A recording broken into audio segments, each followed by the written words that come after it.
My name is Patriek Karayil, and I'm with the MAHA Institute. I'm also a former HHS, but more importantly, I'm a parent. And we had decided very earlier on that we were not going to vaccinate our children. We have two.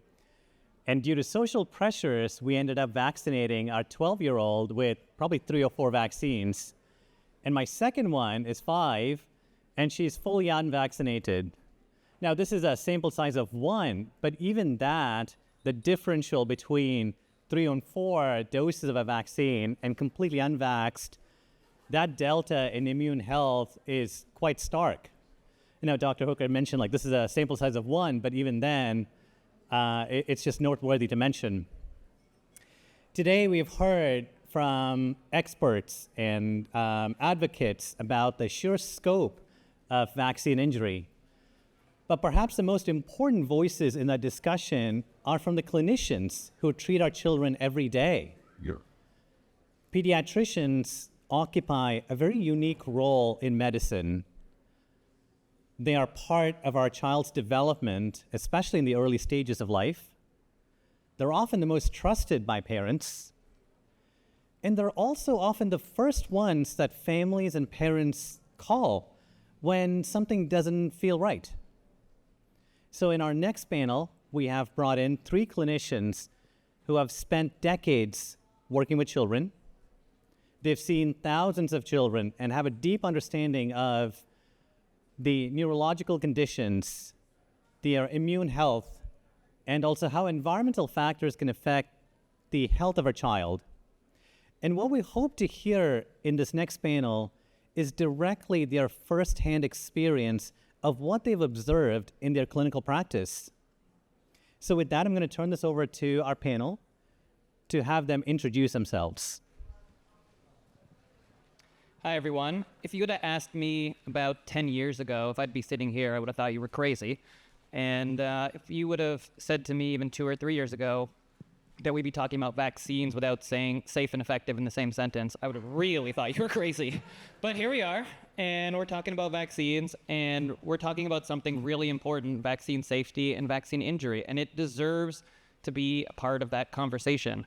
My name's Joel Warsh. I'm a pediatrician in Los Angeles, California.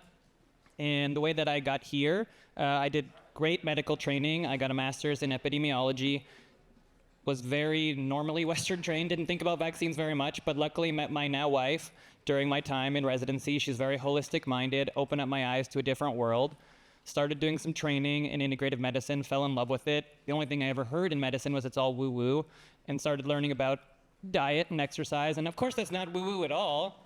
So I fell in love with it, started practicing in that way.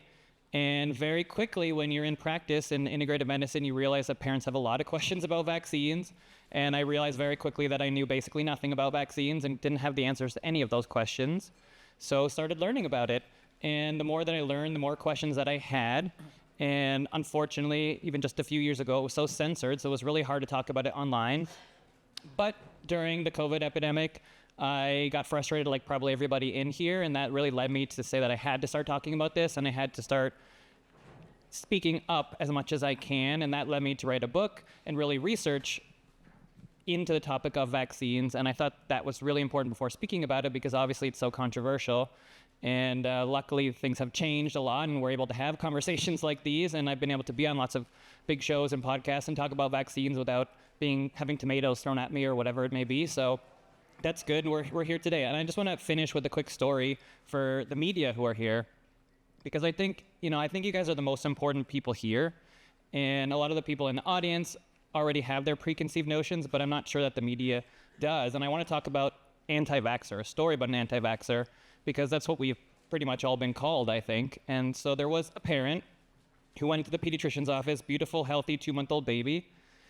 The baby got all their regular vaccines, and within an hour or two had a very serious reaction, fevers, was screaming, super high heart rate, was rushed to the hospital. When they were in the hospital, they got medication to bring that heart rate down. Luckily, that child got better, and they went home. They went back to their pediatrician at the 4-month visit, were convinced that it was all just a coincidence. So they decided to do their 4-month-old vaccines. Same exact thing happened. And super high heart rate, was rushed to the hospital, had to get medications, was in the hospital for several days, went home. Went back to their pediatrician at the 6-month visit, and when they were having discussions about vaccines, that mom decided she didn't want to do them anymore because she thought maybe the vaccines could have played a role in those reactions. And the pediatrician said, well, I'm sorry, but we don't take anti-vaxxers in our practice, so we're not going to be able to see your child anymore if you guys don't choose to vaccinate today.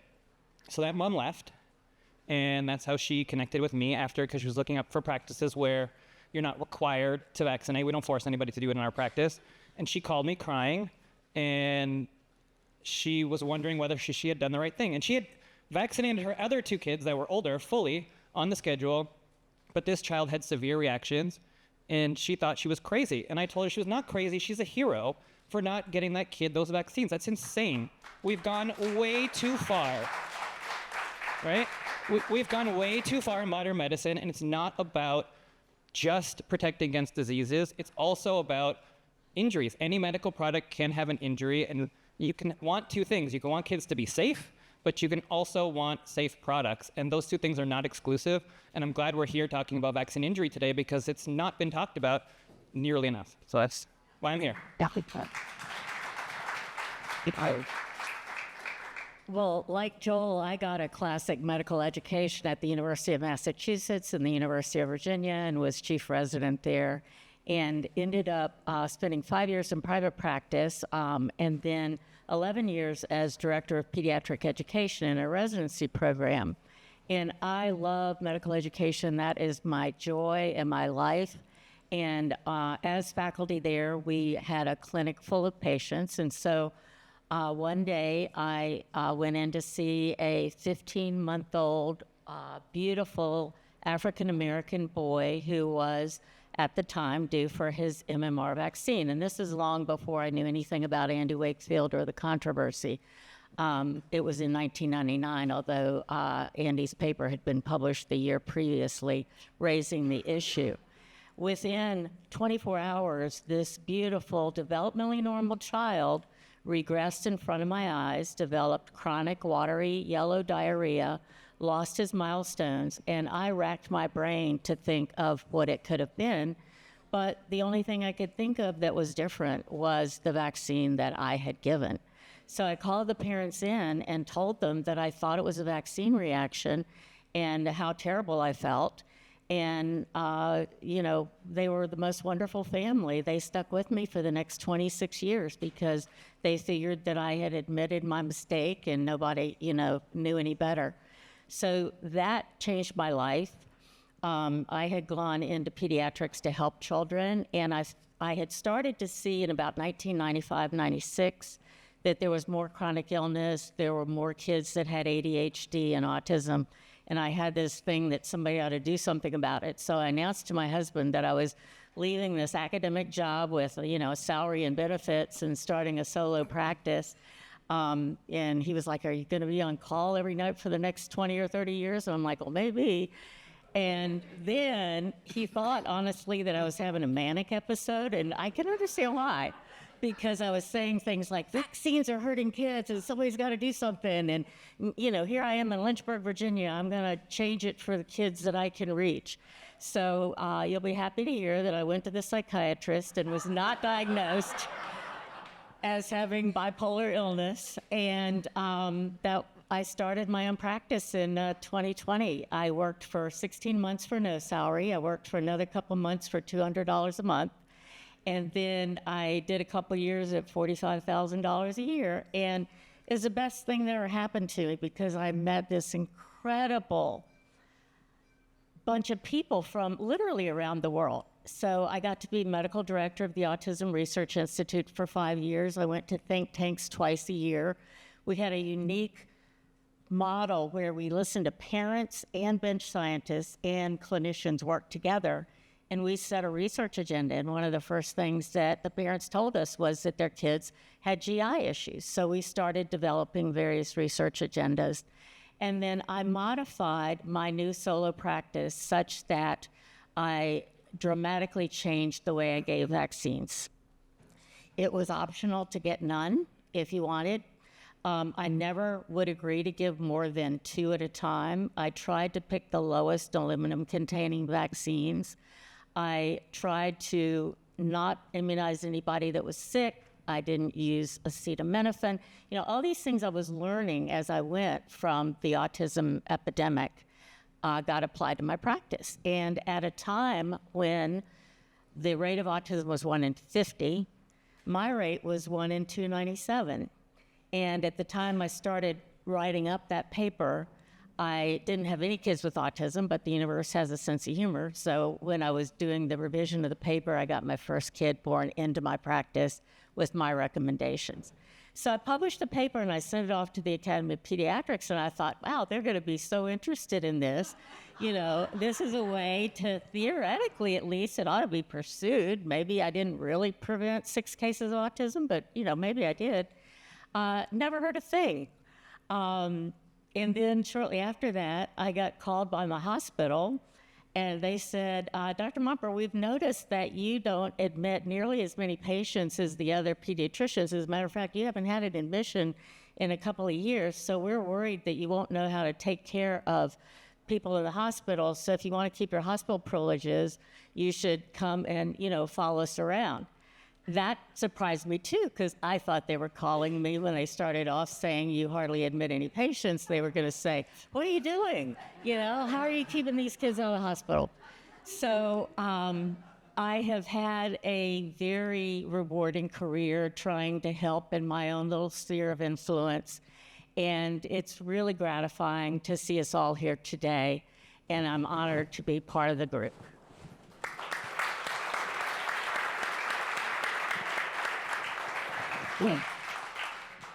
Hi, is this on? Yeah.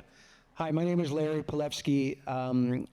I started medical school in 1983 and did a regular pediatric residency in New York and then a fellowship in New York. And after 8 years of medical school and training, I became an ER physician in the Bronx, New York, and covered a private practice on weekends to see if I liked private practice. And then I moved to another hospital in New York, and I was running a pediatric acute care unit, and I worked in a neonatal ICU, and I worked in the inpatient ward, and I taught medical students and residents. And then all of a sudden in 1998, while I was also seeing patients in an outpatient clinic affiliated with the hospital, a mother came up to me and said, Dr. Larry, did you know that there's mercury in vaccines? And I stopped dead in my tracks here 15 years after starting medical school, and I had no idea that that was in there. And rather than just turn away from what she said, the curious part of me, which is the part that drives my life almost every day, just said, what else is in there? And word got out in the clinic where I was working, affiliated with the hospital, that there was this pediatrician who was now willing to either delay vaccines or not give them at all. And so the underground in New York found me, and I had all these people coming to the clinic who would normally go to, you know, Park Avenue Pediatrics in New York. And by 2000, I had already moved to a center called the Beth Israel Center for Health and Healing, where I was the pediatrician on staff, and I started to do primary care. This is where I was in private practice. And there were vaccines offered in the office, but most of the patients who I saw were already not vaccinating.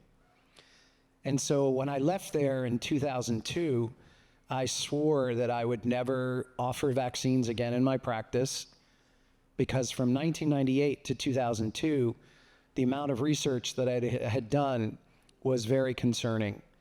Because while I was in the hospital, I went down into the library and went into the literature, into the package inserts, into the textbooks, and I saw that there was no information about the ingredients that are in vaccines and how, when injected into children, they understand what happens to these kids. And I would show this to my colleagues who were all academicians, and they would say, no, Larry, don't. we don't want to talk about this. And that gave me more incentive because I knew that I was over something important. And so when I left this practice in 2002, I swore that I would never give vaccines again in my office. And I shifted from the pediatrician who told parents what to do or told parents what not to do to a pediatrician who was obligated to offer information and true informed consent, where I would be educating the parents with as much information as I knew and empower them to make the decision that was theirs to make, knowing full well that I was offering them both sides of the coin and that they were not hearing the other side of the coin from anybody else. And so I not only stopped offering shots in my practice, but I also stopped having hospital privileges. I stopped using electronic medical records, and I no longer took insurance. And so I have had a really fun time with neurotypical children who are not vaccinated, and working with a number of children in my practice whose parents come to me saying, my children has a chronic illness.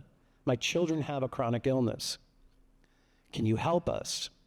And then afterwards, I say to them, what do you think happened to your children?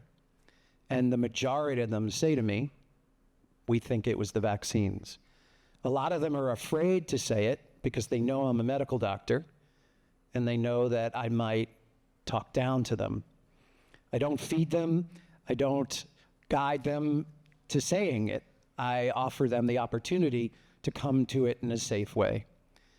And what I've learned over my 27, 28 years of working in this field is that the majority of our culture, including the parents of the world, do not think that vaccine injury occurs at all. And from a medical paradigm, I will tell you that most recently when pediatricians were up in arms about the new recommendations coming out of CDC, pulling some of the recommendations on the childhood schedule, there were pediatricians who were posting memes and videos all over social media, basically saying, I've given thousands of vaccines. I've seen hundreds of thousands of kids or hundreds of thousands of vaccines, and I've seen zero vaccine injury. It's not taught that it exists in medical school. It's not taught that it exists in residency or fellowship. And all of the medical agencies that are teaching residents and fellows unequivocally say vaccine injury never happens. They don't read the package insert. They don't know what to look for in the office if a child is injured. And most of the time when children are injured, the parents are told by the pediatricians that's normal. And so there's a culture of denial that is coming undone, not because of pediatricians, but because of parents. And our job, at least my job, is to continue to awaken parents into what it is that they're seeing, because what they're seeing is real. And the gaslighting is on its way out, and it needs to be on its way out. So just on the topic of awakening parents, let's start by talking about just what does vaccine injury actually look like. You know, until recently, the CDC schedule recommended up to 34 doses of vaccines until the age of 2. So I'm curious to hear from each one of you, what are the common presentations of vaccine injury and how has that evolved over the many years you've been in practice since the CDC vaccine recommendation schedule have grown? Well, when it comes to vaccine injuries, I mean, there are certainly the things that we actually do learn about or that are recognized, right? The first issue is doctors would say, and I don't agree that doctors would say there were no injuries. They just say it's so exceedingly rare. It's 1 in a million. That's usually the thing that you hear. And I mean, I think that's a little bit laughable. That's why some people are laughing. But that's what we are taught, and that's what people think. And you certainly have the sore arm, the redness, the swelling, seizures can happen. That's something that's been documented, Guillain-Barré. So those things we know occur, and encephalitis and encephalopathy have been documented, though just thought to be pretty rare.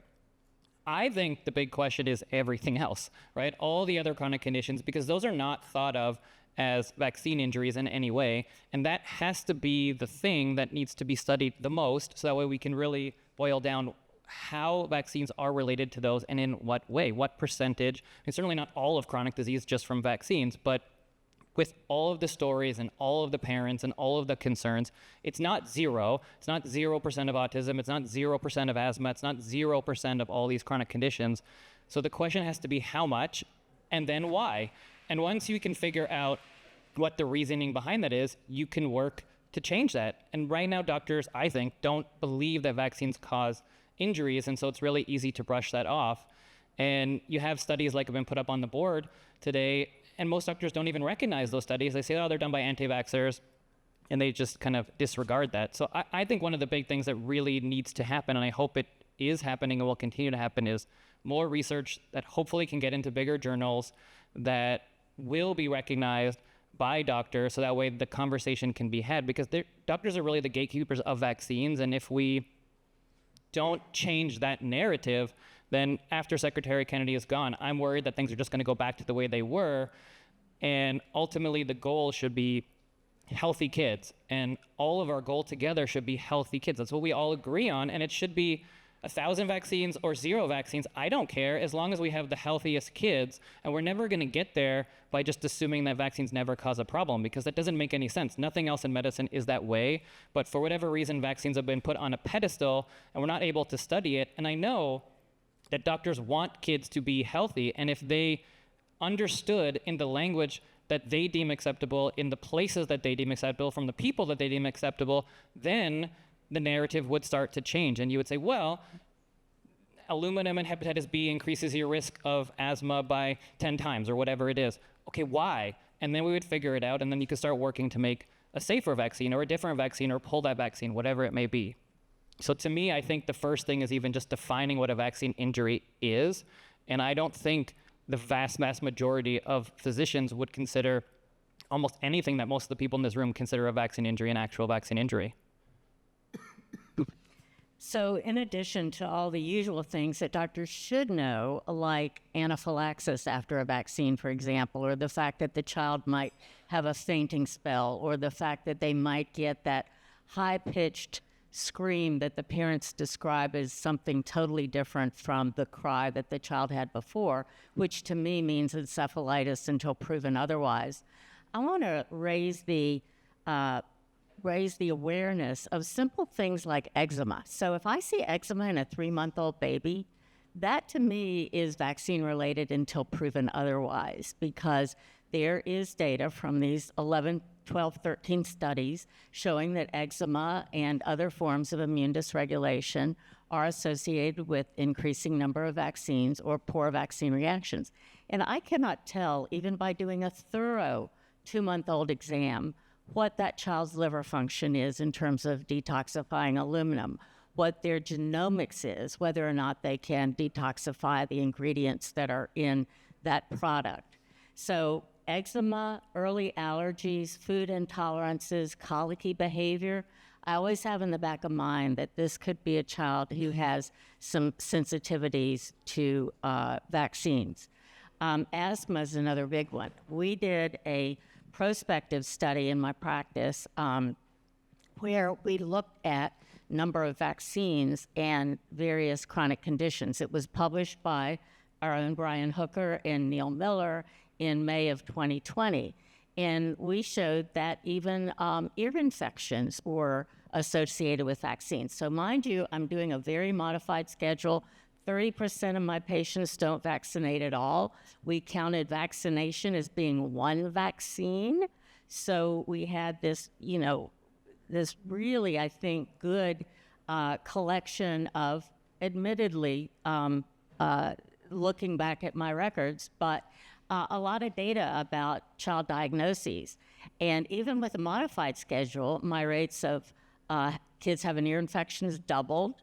With any vaccines, my rates of gastrointestinal illness increased. My rates of allergy increased. And I didn't have enough of a population to really answer the autism question, but I will tell you that I did go back and look at all the patients I evaluated in my practice for autism. And during my career, I've evaluated about 600 kids with autism. 23% of my patients, in answer to an open-ended question, what do you think might have caused or triggered your child's deterioration, will say the MMR vaccine, and another 24% will say too many vaccines given at once when my child was already sick or already on an antibiotic. So we ought to believe parents when they say that. When they come in and tell Joel and Larry and I that the kid was pulling on their ear last night and had a fever, we believe them.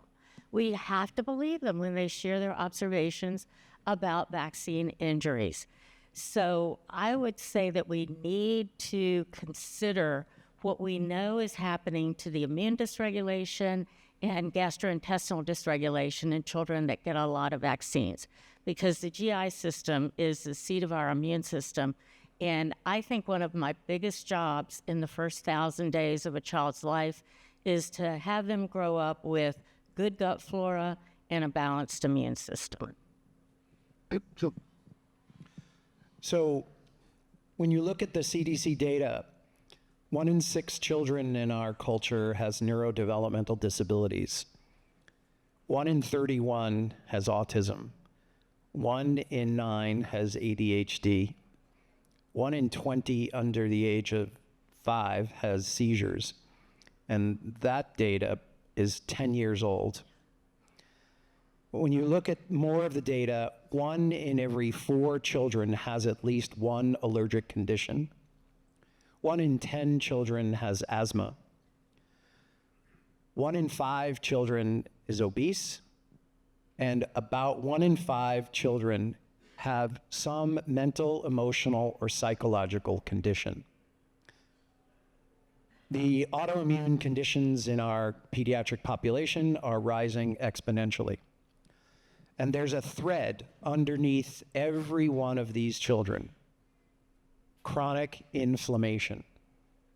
Inflammation means that the body is seeing or circulating or faced with material that it finds offensive to the health of the body. And what the body does is try to fight it to get rid of it. And in the process of fighting it, children have chronic symptoms, because inflammation cannot stay in the body. It must leave. And the problem with children with chronic inflammation is that the inflammation doesn't leave. It stays attached to the cells, the organs, the tissues, the brains, the liver, the gut, the immune system. And so we as physicians try really hard to identify things that keep going into the children that are causing more inflammation, to see if we can get them better. And then once we reduce what's going in that's inflaming them, then maybe we can try to work on the material that just won't get out on its own. Now, why did I go on about that? Because vaccines are meant to cause inflammation.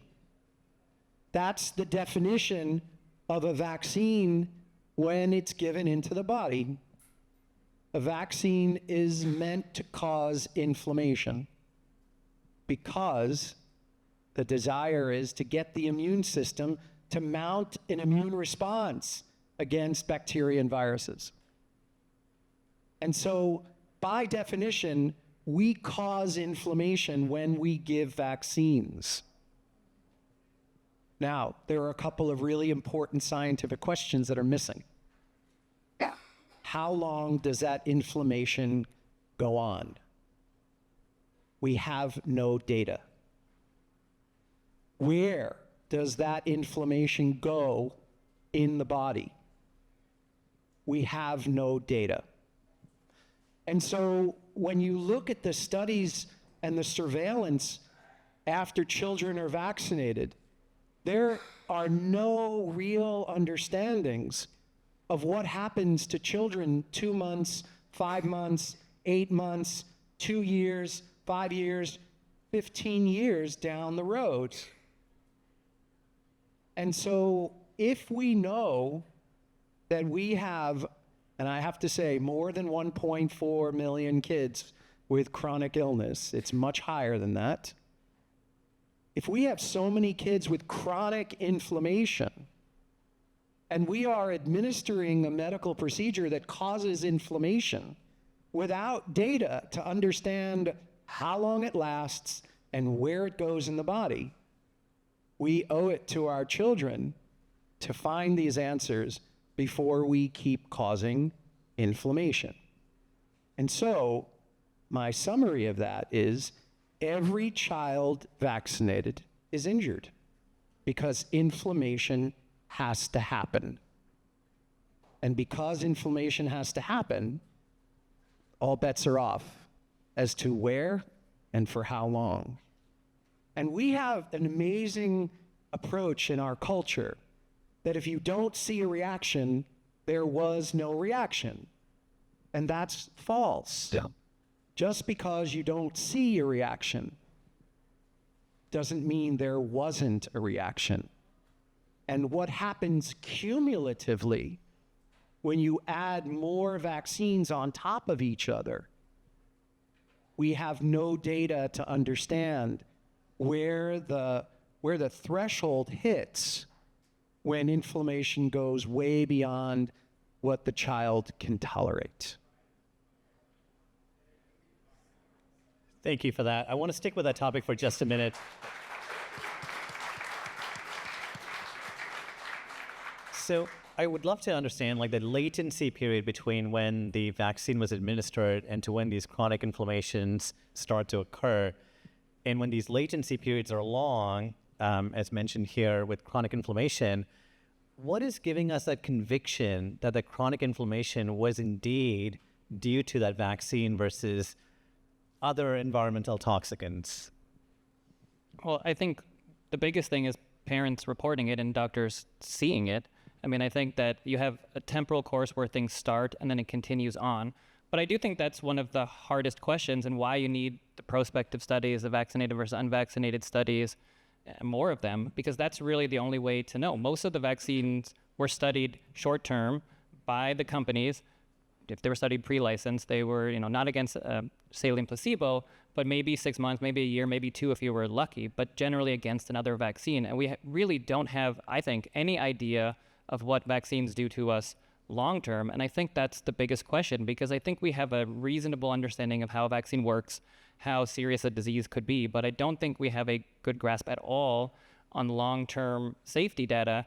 And one of the main ways that we get that data is through VAERS, but that doesn't make any sense when you're talking about a long-term illness, because who's going to say 3 years later if their kid gets asthma that was because of a vaccine? So that's not really helpful. The only thing that is helpful is following kids forward, and we have to believe parents like everyone's saying here, and I think that's really important, but that's just the start, because doctors, they'll listen to parents, but that's not enough. They'll say it's just an anecdote. I don't know what you're talking about. They want to see data, and so I think to really hone in on that, we're going to need to see that data, and I hope that that's coming. I really do. I'd like to talk about autoimmunity as one of the examples where, even though it may take a really long time to present, it's pretty easy to draw a line back to the vaccines. So, for example, there are autoimmune diseases that are 10, 15, 20 years in the making. And I've had the pleasure of lecturing with a guy named Yehuda Schoenfeld, who is the grandfather of autoimmunity. He is in Israel. Nicest guy in the world. He seems like the kind of guy you'd see at the deli, or the bagel shop. But he's got this brilliant mind, and he wrote a whole book about vaccines and autoimmunity, which I read. I doubt that many pediatricians have read it. And as we've seen the increasing number of vaccine doses, we've also seen an increase in autoimmunity. And yes, I know that correlation is not causation. But if you look at the Bradford Hill criteria and actually tease out viable mechanisms of action and the temporal association and the different criteria that we use in epidemiology to try to prove causation, there's an undeniable link between autoimmunity. I'm particularly worried in that regard about the Gardasil vaccine, which Mary Holland and her colleagues wrote a whole book about, because the placebo in that group was a bunch of aluminum. If I were a scientist working with rats in a laboratory and I wanted to give an animal autoimmunity so I could study how to treat it, I would give them aluminum. And that's what we did. So in that study, somewhere around 2.6% in each group got some autoimmunity later. But because the placebo group was also given aluminum, it kind of washed it out. And the company was able to see, oh, we didn't see any increase in autoimmunity. All these teenage girls who previously were scholars and athletes and wonderful girls are hysterical. That just drove me absolutely nuts. So the other thing that drove me crazy, and I wrote about this in a book that I wrote about kids and COVID and how bad the pandemic responses were for children, was the issue of autoimmunity, because I have a colleague named Ari Vajani who wrote a paper very early in the pandemic saying, look, guys, there is molecular mimicry with, I can't remember, it's 26 or 27 different human tissues that theoretically could be attacked if we give this gene product, which is going to turn on the production of mRNA to make spike protein. And oh, by the way, there's no Goldilocks zone here. We don't know if it's going to be too hot or too cold, too many side effects or not enough of a response. But, warp speed, let's go ahead. We knew ahead of time that autoimmunity was going to be one of the anticipated problems, and that's what we got. I said earlier that almost about 1 in 4 children have at least one allergic condition. And many years ago, I saw an article in the literature that said that since 1991, fatal food allergies have risen exponentially in the pediatric population. And of course, why would that happen? Food is not supposed to be something that we're allergic to. It's part of nature. We're nature. And so in my reading of the package inserts, I started to find that every one of the foods that children are allergic to are in the vaccines. So casein, which is dairy, is in every tetanus shot. And soy, which a lot of children are sensitive to and allergic to, is in the Prevnar vaccine. And egg protein is in the vitamin K shot and the MMR shot and in the flu shot. And sugar is injected in vaccines. And many of you know, whether you're parents, grandparents, or practitioners, when you give kids sugar, sometimes they go off the wall. And so they are sensitized to see sugar as an enemy. And dairy, and soy, and egg. And then I found castor oil is in the vitamin K shot.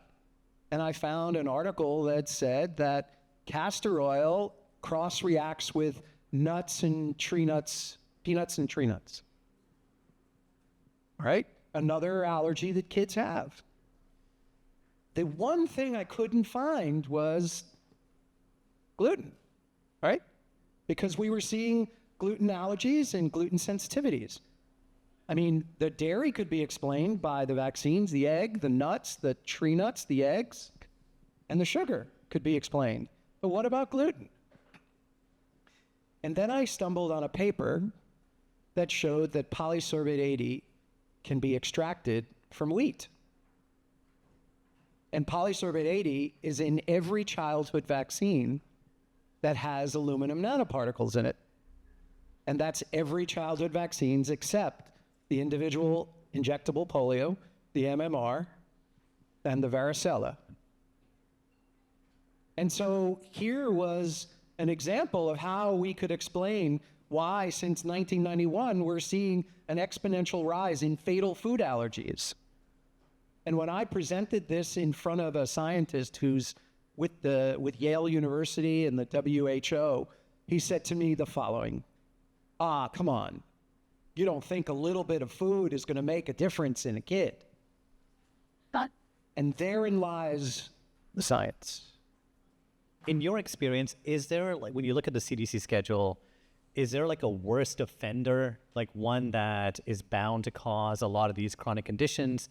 Or is it truly a function of the cumulative load that's in these vaccines? I would say that it depends on the individual. So I agree with the person earlier that was talking about how, it looked like we were leaning toward individualized precision medicine with the Human Genome Project, the emphasis of the Institute for Functional Medicine, and then somehow with COVID, we slipped back into one-size-fits-all. And I've always been opposed to any one-size-fits-all strategy. So I think that it's very important to take into consideration the history of the child. For example, just using risk factors for autism, because that's something that, I've done a lot with. I'm more concerned if the baby was born by C-section because it didn't get that good vaginal flora inoculation to develop a good gut. I'm more concerned if it were a premature baby. I'm more concerned if there are family histories that suggest related neurodevelopmental disorders. So we might end up being more cautious in evaluating vaccine risk, which currently isn't really done. If I didn't need to know anything other than what the chart said, I wouldn't have had to go to medical school. You could just have medical assistants giving, whatever was on the chart. We need to apply the same kind of critical thinking to any vaccine decisions, if the parent does want them, as we would to other types of medical judgments. So I think individuality is key. For some kids, I think a vaccine is an antecedent, meaning that it does something to the immune skewing so that the next time they see a trigger, it might be a bad flu infection, it might be another vaccine, it might be glyphosate, it might be moving close to an industrial pesticide farm, then that tips them over. Or maybe you've got predisposing factors that are antecedent, like C-section birth and early antibiotic use, and then you get a vaccine, and that's the trigger. Right. Or you have vaccines as a mediator, meaning something else got you to where you were, that you didn't have a very good gut, and you didn't have a very good balanced immune system, and you couldn't detox, and then the vaccine acted as a mediator to keep the problem going. So I think that thought that a vaccine can be an antecedent, a trigger, or a mediator, and all kinds of other environmental factors can be any one of those three, is a good way to think about it. But isn't, Dr. Mumper, like the CDC recommended schedule, that is a one-size-fits-all, isn't it? Like where doctors Yes. are not really allowed to even like go beyond what's recommended, or even thinking of like delayed vaccinations or selective vaccinations. So, Well, that's actually not technically true, but most people feel that that is what they're supposed to do. Technically, that is a recommendation, and the physician does have the ability to do judgment about it. But if I weren't an independent physician and I was employed by a hospital group, my compensation, my pay is very likely related to how many kids I vaccinated in my practice. If I don't meet criteria for getting a certain number of vaccines, then my job might be in jeopardy. One of the things that can happen is that if a pediatrician gets a certain percentage, it's usually between 85 and 95% of their patients fully up to date on their vaccines by the age of 2 years, they get what is called an incentive payment, which I call a kickback from the insurance companies. And I calculated that between 2007 and 2019, I lost over $400,000 coming into my practice because I never met that criteria. I never gave in my practice MMR vaccine prior to the age of 2 for white children and prior to the age of 3 for African American children because of some data that was done by the CDC but then not reported. So, you know, my finance guy was like, Liz, you're losing $400,000. And I was like, you know, I'm going to choose to look at it this way. I ended up paying that kid about $114.20 to not get as many chronic diseases. And I think that's a pretty good way for me to spend my money.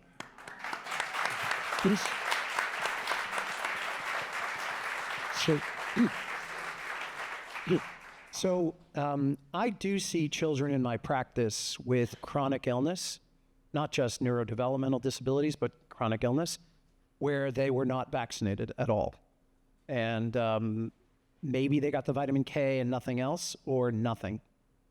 And many, many years ago, within the last 28 years, I came across these studies on something called transgenerational epigenetics.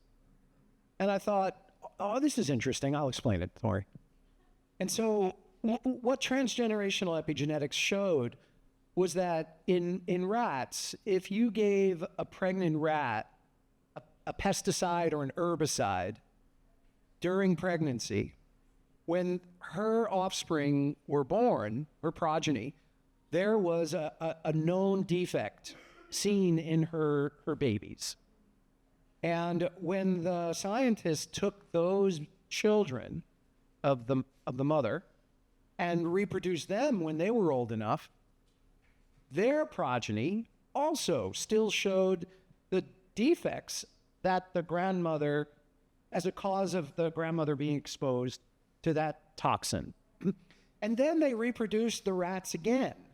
So now you have the great grand rats of that rat who also still showed the effects of the toxic exposure when the great-grandmother was exposed. And not one of those generations was re-exposed to the toxin. That's called transgenerational epigenetics, the passage of effects of the environment on a pregnancy that's still felt generations down. We vaccinate every generation. And so for those who don't believe there's any toxicity in vaccines, there's no reason to do a study on transgenerational epigenetics. But for those who understand that there's no incentive in these vaccine manufacturers to make a safer product because they're immune to any liability, then we need to consider that there's some toxicity, especially because we knew before 1986 that children were being harmed. And nothing was done after 1986 to change the process of harming children, because now they had no monetary or other incentive to change the manufacturing process. So the vaccines may be contributing to a chronic illness even if children are not vaccinated because of prior generation. And what Dr. Mumper said all about the specific individual, and when we work with children with neurodevelopmental disabilities, we're looking for mold, we're looking for parasites, we're looking for strep or candida infections, we're looking for other environmental toxins, electromagnetic radiation, food allergies, food sensitivities. We're looking for other environmental factors that could have tipped the kid over, whether or not the vaccine was a contributor. It's always hard to know in those kids how much of a contributor it is, because remember, the mothers are getting vaccinated during pregnancy also. And we know, even the literature has a study that came out of Vaccine, the journal Vaccine, that showed when women got a flu shot and their inflammatory markers were measured, their inflammatory markers were elevated. And we know that when women who are pregnant have inflammation, that impacts the fetus adversely. And so that's passed down. So now you have a child whose mother got a flu shot, the baby's born, and now has how many increased markers of inflammation? And then we further inflame them by more shots. So, but I do want to answer something that was asked, if you don't mind. When I started looking at the vaccine ingredients, I said, all right, what's this aluminum? And what's this polysorbate 80? And I stumbled on a literature that scared me to death. And the literature that I stumbled on showed that the drug manufacturers have trouble getting a lot of drugs across the blood-brain barrier into the brain. And so in order to maximize delivery of drugs into the brain, they needed a technology that would help when attached to the drug to get it into the brain. So they developed a technology of nanoparticles. They used nanoparticles attached to drugs and showed in animal studies that the drugs went into the brain. Then they took an emulsifier and bound it to the nanoparticle, to the drug, and found in animal studies that it increased penetration into the brain of the drug by 20-fold with the emulsifier. And the emulsifier that they used was polysorbate 80. And so when I saw these articles in the literature, it scared me to death, because the framework of the technology that's used for most childhood vaccines is that framework. A nanoparticle attached to the bacterial and viral antigens coated by polysorbate 80.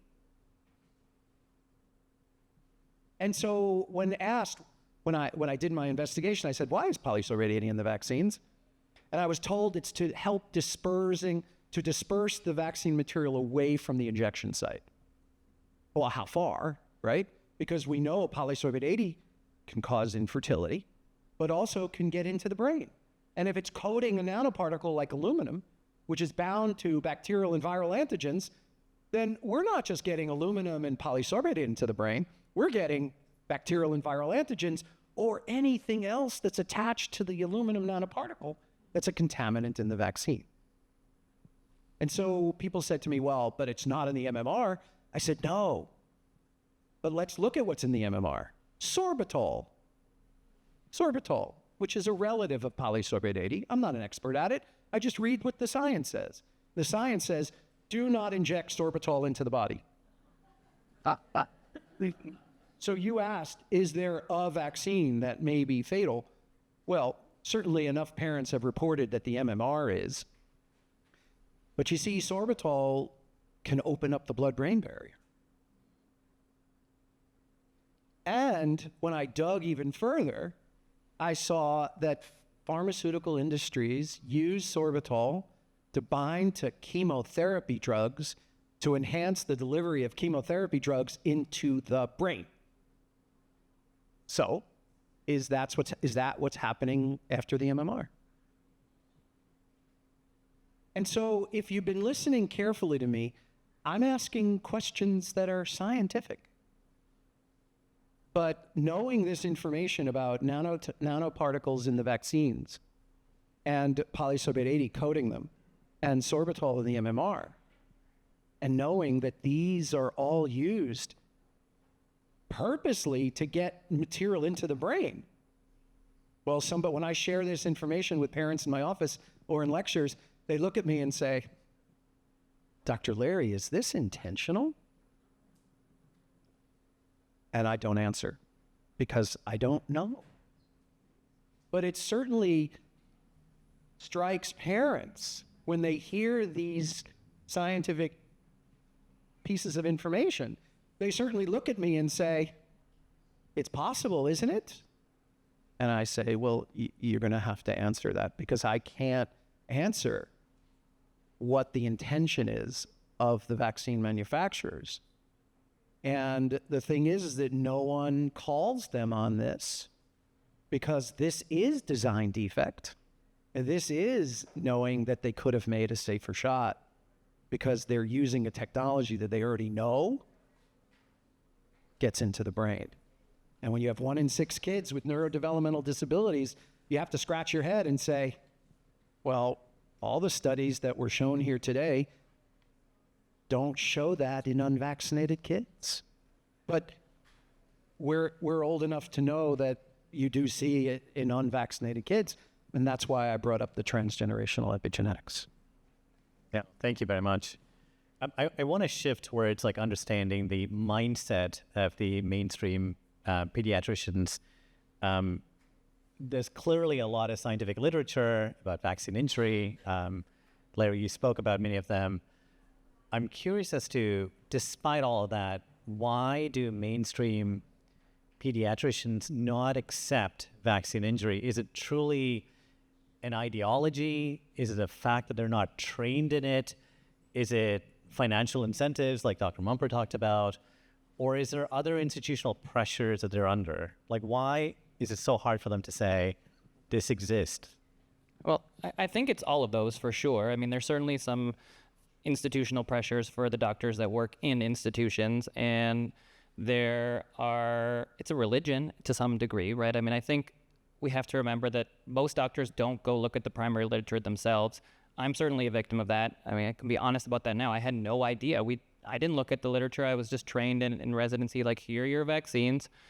Here were the horrible diseases 100 years ago. We don't really have most of those anymore. Wonderful vaccines. Here's your schedule. Go do it. I think a lot of people in medicine are very trusting. I mean, I think you're an individual who goes into it to help others, and you don't necessarily have the time to read everything or think about everything yourself.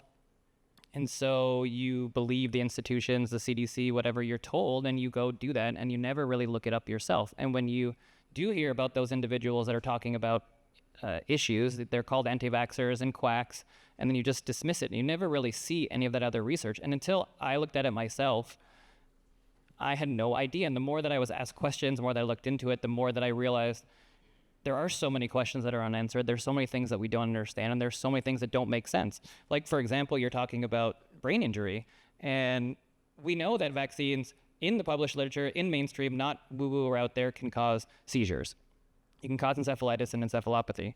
But causing an injury that leads to autism isn't possible. You said there's no mechanism. That doesn't make any sense. Why couldn't you have an injury in the brain? That's certainly possible. It's certainly plausible. And it's ridiculous that you wouldn't be able to ask that question or have that discussion with those around you. I mean, that's what science is supposed to be. If it turns out that vaccines are causing certain issues, doctors would want to know that, but they're not even having those conversations. And so there's a pressure from all different areas, I'm sure, from pharma, from the financial incentives of it, from their peers, from if you want to publish a study on it, you get ostracized. And we've seen it happen over and over again. And thankfully, Dell got that study out there with the Henry Ford study, because it was the first time, I think, that most people who watched that film really got to see what happens behind the scenes. And you can see what Henry Ford and other places say, oh, the data is just no good. But you can literally hear from the author's mouth, someone who's very pro-vaccine, that they didn't want to publish this study because they were afraid.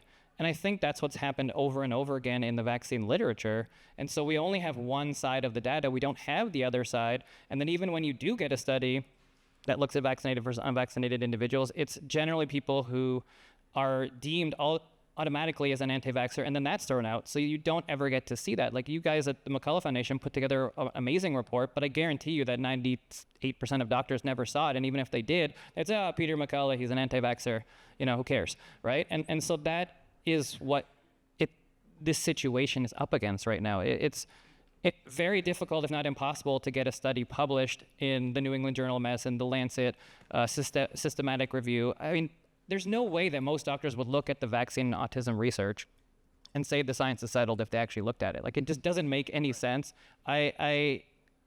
Nobody would say anything other than we don't know or we think that it might, but they certainly would never say that the science is settled. And I don't think that most doctors have any idea of that. I don't think they've looked at the research. They only hear, oh, we've done so many studies on it. We have 20 amazing studies. It's been studied all over the world. It's been studied by millions of people. And they don't look at that research to say, well, it was MMR versus no MMR in the setting of getting your other vaccines, or thimerosal versus no thimerosal in the setting of getting your other vaccines.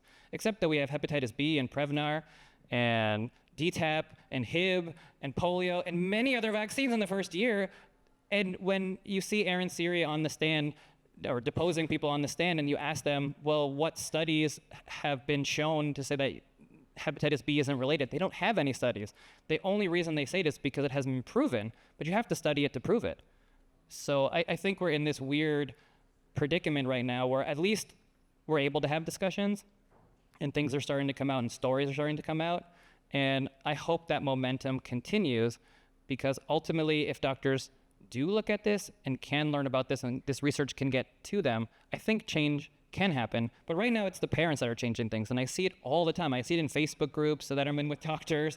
There are so many doctors that are saying like, well, I don't know what to do in our practice because there are so many people that don't want to get vaccinated, and we're losing so many patients because we're forcing it. Like, should we change our policy? So that is permeating in the culture, and that is leading to changes in medicine. And so hopefully it's, even if it's by force, if doctors are required to start to look into this, they're going to start to question things a little bit more, like I did and like many other people did, and like many people do reach out to me on Instagram or social media or even emails. That, I wish I could speak up, and so I'm so thankful that you're talking about this, but keep going, and maybe one day I'll be able to talk about it too.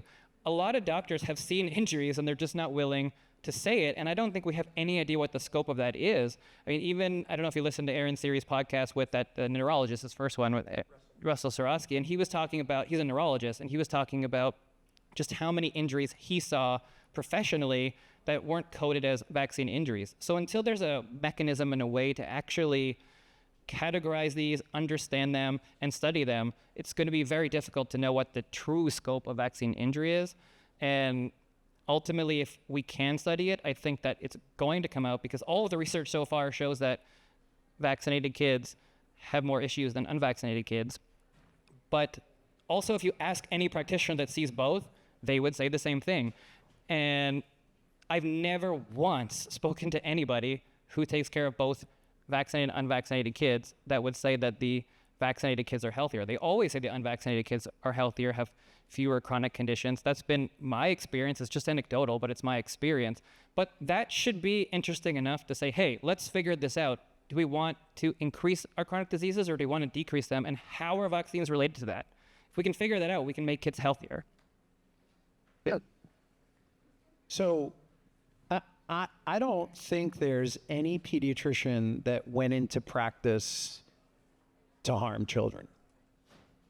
And so I'm going to say the opposite. I think every pediatrician goes into pediatrics because the pediatricians love children and really want to take care of them and help them.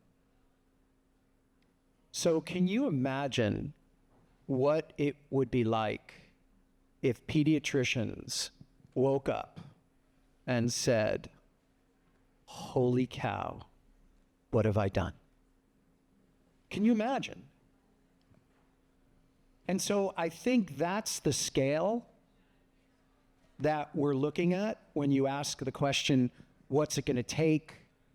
Because it is unfathomable for the pediatric population, the pediatricians, to even consider that they've been complicit in any way, shape, or form. And Liz and I have met a number of pediatricians over the years who realized it. And I'll tell you, from meeting them and talking to them, it's a soul-wrenching, gut-wrenching realization. And so the ideology is so powerful because Western medicine is based on the concept of preventing infection, period.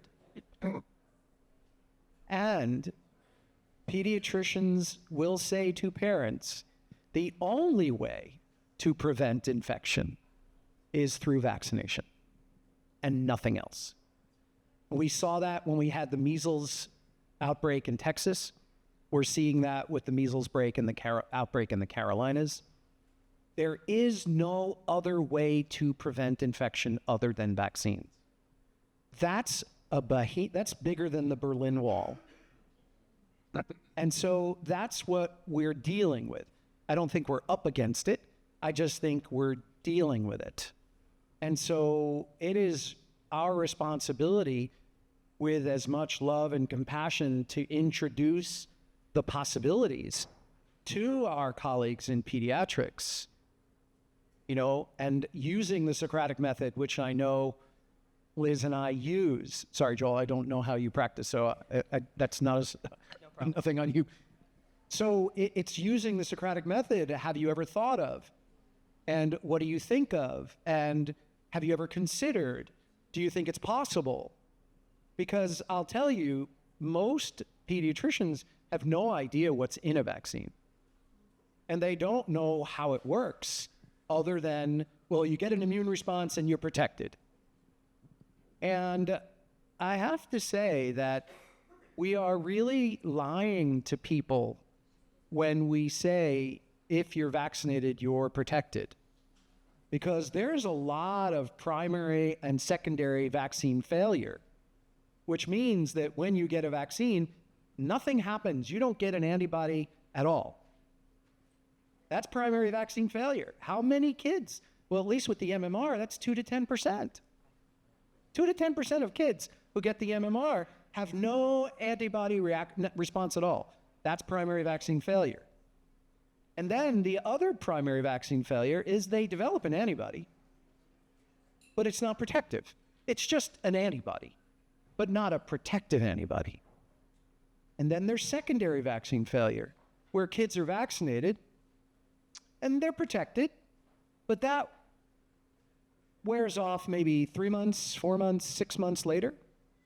And so all three of those groups are essentially unvaccinated kids. The two primary vaccine failures that don't produce an antibody, or produce an antibody but it doesn't protect them, and then the secondary vaccine failure where the kids get protection but it doesn't last for long, those are all unvaccinated kids essentially, because they're not protected. And so when we see outbreaks, we don't talk about the fact that vaccines can fail. So again, we're dealing with an ideology, a worship of a subject, and the worship of the idea that the only way to protect kids is through vaccination. And that doesn't require a hammer and chisel. That requires a hand and a face-to-face and, real relationship, because, and the parents are doing most of it. But, for us in the medical field, I believe, this is my belief, that we need to be able to really hold the hands of these pediatricians, because once they realize what's really going on, I'll just leave that empty. I don't know what the answer to that is. Well, as somebody who had that experience, I'll tell you, it is soul-wrenching. I cried on the way to work. I cried on the way home from work. I upended my career. I spent the next 20-some years and counting trying to atone for the sin. It is such a deeply ingrained thing for pediatricians to know that they're helping kids. And I agree. I think they go into it because they love kids. They don't go into it for the money, because we're among the poorest paid docs around. So I also think that we need to reach out with compassion, and as frustrated and angry as I get with the American Academy of Pediatrics at times, they have a lot of young, idealistic doctors going there. I saw them a couple years ago when I went to the convention, who truly think that what they're learning is going to help their patients. So it is going to be one of the top life stressors, right up there with death of a spouse and, other really crucial human experiences, to realize that you may have hurt more kids than you helped. Denial is a powerful defense mechanism, and we all need some kind of defense mechanisms to cope with the world that we live in. Yeah. So how does true reform look like? Because we've talked about vaccine as a religion, it's an ideology, it's deeply rooted, but there's still a need for this awakening that we spoke about. Is it just parents applying that pressure? Because we've got papers out there, it's published. Is more papers the answer, or is there some missing link here? Or can HHS or ACIP, can the governing bodies take action? Like, what can we do to accelerate this awakening that we spoke about? I think it's a few things converging. I would say number one, the first focus will have to be on informed consent and not forcing anybody to do anything. I think that's something that is manageable and within our reach. And I really hope that at least religious exemptions come back across the country, if not personal belief as well. I think that will at least decrease the temperature somewhat in the vaccine space, because nobody should be forced to do anything, and they should be able to make the decisions that are best for their family, and then we can move forward from there. And I do think we do need more research. We need a certain kind of research. We have studies that have been done, but it's not the studies that doctors are willing to agree are the best kind of studies or the studies that they want. But it is possible. We could do prospective studies. We could follow kids forward. We could do something like the Framingham study and follow kids for the next 10 or 20 years and look and see what we find. There are a lot of big databases that we have in America and other countries, and they could look at vaccinated versus unvaccinated kids, and those are going to be much more compelling. Like the Henry Ford study, if it had have been completed and peer-reviewed and put in a big journal, that would have been something that would have turned a lot of doctors' eyes. That would have been, like, something like that would actually change. I don't think we've quite had that yet, and there are a lot of retrospective studies, and it's our retrospective studies versus your retrospective studies, and their retrospective studies are bigger. You know, you have the big Denmark studies and other studies like that, which they can call to, but ultimately you're going to need studies, I think, similar to that, and that would really turn the tide. So there are many different ways to get there, but I think ultimately it's what's going on right now. It's continuing to have discussions, it's continuing to be open about it, and then ultimately I think that's going to be the final step to move things in a different direction, because that will be some incontrovertible evidence that doctors can't turn away from, because right now they can just continue to say, well, prove it to me. And that's what you get all the time when, you know, talking to the vaccine individuals, when you want to have a discussion or debate. They don't even want to discuss or debate it, because they say, well, you don't need to debate it, you don't need to discuss it, because that should be done in the scientific literature. And, you know, I try to say back to them, yeah, but it's the interpretation of the data that people are disagreeing, or which data you're picking and choosing from. And so I hope that now that this discussion is out there, more doctors will be willing to have those discussions. And we're certainly seeing it getting out in the open. We're certainly seeing major podcasts and shows, and with social media and people going on things that are not mainstream media, this conversation is happening, which it never happened before. So I think when you have that, you're going to have a lot of parents that are really interested to push for that research. You're going to have more and more people not getting vaccines, which is the last thing that a lot of doctors want right now. And so they're going to be open to having more discussions, because they are hoping that people are going to vaccinate. So I do think that we're seeing it move in that direction, and I hope with that continuing momentum, we're going to see a change, and we're seeing it already. I'd like to broaden the scope a little bit. I think that medical education needs to be fundamentally changed for pediatricians. So my current life's work is working with organizations like the Medical Academy of Pediatrics and Special Needs, and the Independent Medical Alliance, and the Institute of Functional Medicine, to teach the underlying mechanisms that hurt kids and explain their process, no matter, you know, whether they've got asthma is their problem or autism. There are these very fundamental principles of promoting mitochondrial function and treating oxidative stress and doing anti-inflammatories, as Larry was saying, that we need to teach people. Pediatricians have classically been rewarded for doing a lot of short visits. So 5 visits in an hour is not unusual. And so you're in and out of the room, just treating the ear infection or the cold, or, you know, giving the shots. We need to start rewarding people for actually counseling and talking to their patients and having in-depth analysis of how to help kids with chronic illness. I think that's going to be huge. And now that I've put in a lot of time actually taking care of patients, I really want to educate the world about that new paradigm. I'm putting it out to the universe so that you guys can support me in that. So what you just said reminded me of the paradigm shift, which is we have a medical paradigm that treats symptoms. And what Liz is saying is we want to look at a medical paradigm that looks at root cause. And we don't do that in modern medical teaching. And I have seen young doctors craving that approach. Like, you know, and I remember a kid in my practice who was hospitalized for wheezing, and the mother looked at the doctor in the hospital and said, don't you want to help understand why my kid keeps wheezing? And the doctor said, not really, it wouldn't change my treatment. And so that's really the essence of the paradigm that needs to shift, because the mother was trying to figure out, like, why does he keep wheezing? I mean, wheezing is like an anaphylactic reaction. What is he having an anaphylactic reaction to? So in answer to your question, I think there are top-down people and there are bottom-up people, and then there are people who are top-down and bottom-up. And so I think the answer is multi-pronged. There may be people who want to be in the system to work from the top down, to get agencies, to change regulatory agencies, to get health talked about in the Health and Human Services, that you want to see governmental shifts.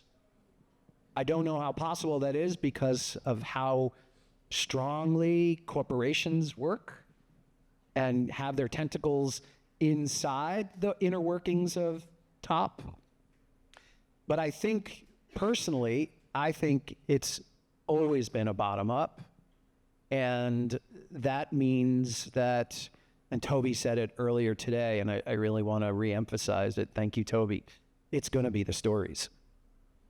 And it's going to be the heartfelt, right?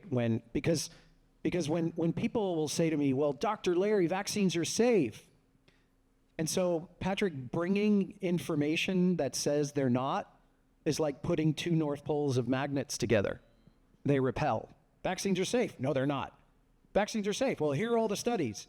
That's two North Poles of magnets coming together. And my approach to this, which I think is a South Pole approach, is if somebody says to me vaccines are safe, my question is, oh, tell me more. How do you know that? Tell me more. How do you know? And then ask more questions. The Socratic method that invites people into the conversation rather than throws people out of the conversation. And you might get relationship first, which is really going to be, to me, the answer to your question, is we have so much animosity and so much adversity. Well, I know better. You know better. That's not going to work. Those are the two North Poles. And that's what I see when you see debates. When you see debates in public without people talking together, this one says yes, and this one says no, but they're never talking together because no one will come together. But I think it's really a South Pole project, you know, invite people into relationship, get to know people, get to be friendly, get to make a safe space for subject matter that is very, very, very volatile. And I think we're doing it. I think we're doing it. Medicine, I learned in medical school, medicine changes one death at a time. And that's a sad statement, but yet it's a true statement. And many of you in the room who raised your hands earlier today understand that. We are in a crisis, and my dream before I check out of this place is to really set down some ways in which we can start reversing these chronic illnesses in children by looking at root cause. And the medical profession may or may not be interested, but I know that there are parents who are interested. There are practitioners who are interested. There are organizations that are interested, and there's momentum that's building. So there's a lot of hope, even though, you know, I gave some really depressing information in what I said, but there is hope. And over the 28 years of talking about my concerns about vaccines, it has been so rewarding to hear people who heard me 20 years ago, 15 years ago, 10 years ago, who upon listening to my information did their research, and upon doing the research, they made a different choice and they became empowered. And so it's about relationship, it's about empowerment. And lastly, it's about not asking daddy to save you. So I really think it's important for us to find our inner agency.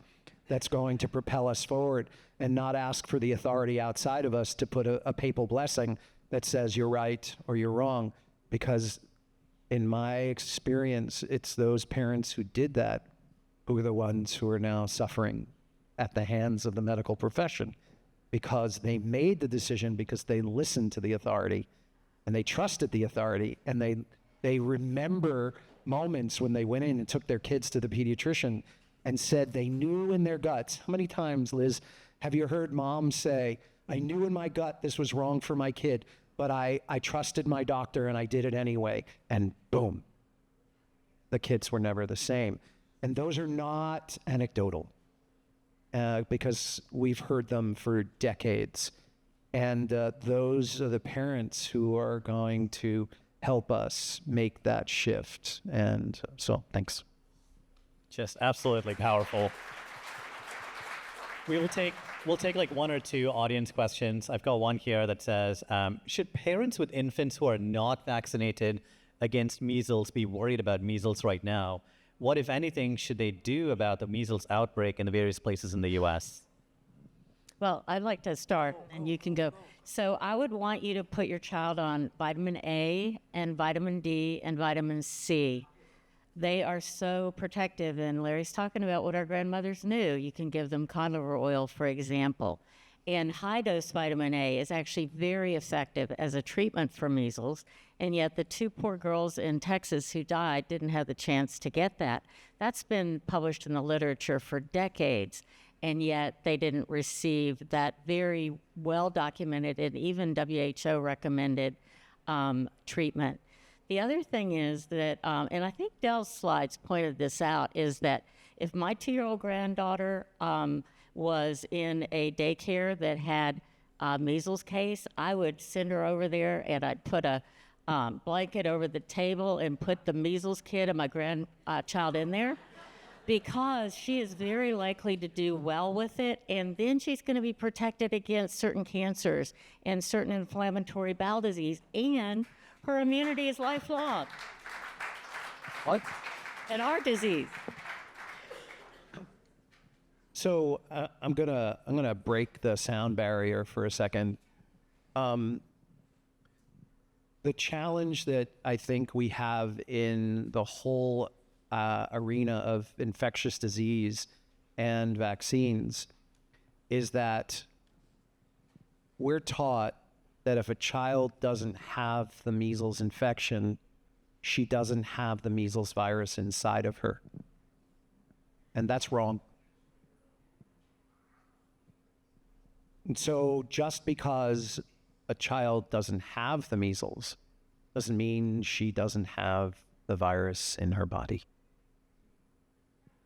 If you step back and look at the microbiology of the body, we have an estimate, again, just what the literature says, of 400 trillion microorganisms circulating inside the cells, along the linings of the body, and in the mitochondria. And so there's this belief that the human body has 400 trillion microorganisms in it and on it, but not the 50 or so bacteria and viruses we vaccinate against. And so this is an incorrect teaching that forms the basis of vaccination. Because what do the textbooks say? Vaccines teach the immune system to recognize microorganisms before an individual encounters them.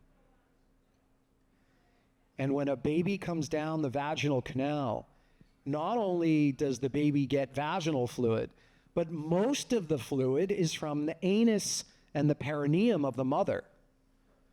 And exposure is insufficient to make that baby get sick, almost 100% of the time. And so then the baby breathes the air and gets breast milk, hopefully, and then gets touched and gets more and more and more and more, and trillions of microorganisms, and nothing happens.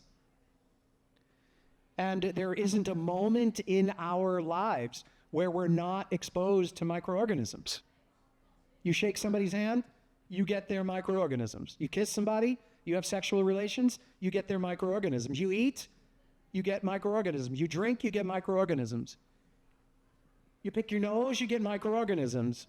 You eat food, you get microorganisms. You breathe, you get microorganisms.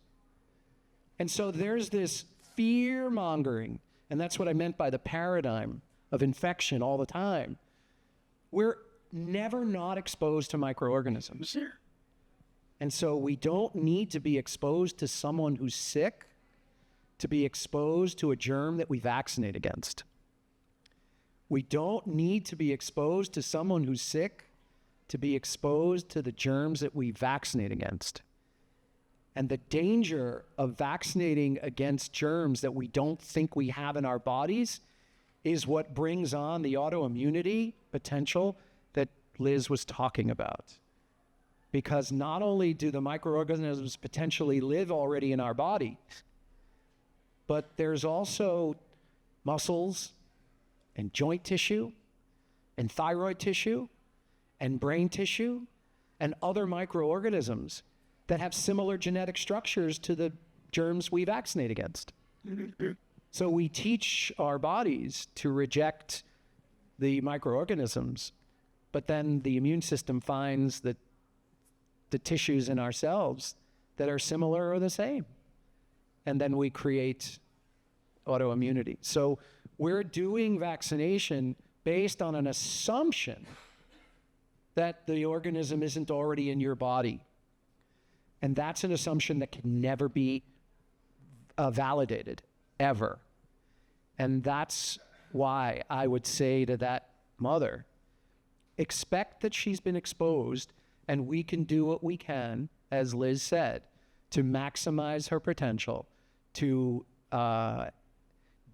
take care of her and help her health should her body express the same symptoms. And that's how I've been practicing for about 30 years, and I haven't seen any problems doing it, especially in unvaccinated kids. So that's why I said I'm gonna hit the sound barrier, because these are paradigm shifting concepts that we need to teach in new medical education so that we look at microorganisms differently, because we only vaccinate against around 50 some odd germs, and we're infested, absolutely infested, and it never stops until we're done. So, yeah. Thank you so very much. That is incredible discussion. I want to thank the panel here for today.